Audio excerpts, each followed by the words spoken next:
Father of algebra হিসেবে পরিচিত মুসলিম গণিতজ্ঞ আল খাওয়ারিজিমি আল জাবর নামক গ্রন্থে বীজগণিত স্থাপন করেন। তার কাছ থেকে অ্যালগরিদম এবং অ্যালজেব্রা শব্দের উৎপত্তি। তিনি ভারতীয় সংখ্যা পদ্ধতি ইসলামী বিশ্বে প্রচলন করেন। আল বাত্তানি চৌর বছরের দৈর্ঘ্য নির্ধারণ করেন এবং জ্যোতির্বিদ্যায় সারণী তৈরি করেন, যা পরে কোপারনিকাসের কাজে লাগে।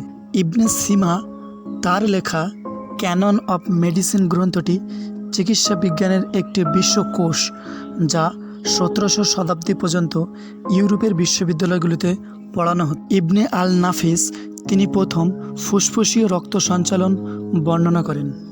আবু আল কাসেম আল জাহরি, যিনি ফাদার অব মডার্ন সার্জারি হিসেবে পরিচিত, তিনি 200টিরও বেশি অস্ত্রোপচারের জন্য যন্ত্র ব্যবহার করেন এবং অ্যানেস্থেসিয়ার জন্য নার্কোটিক ভেজানো স্পঞ্জ ব্যবহার করেন।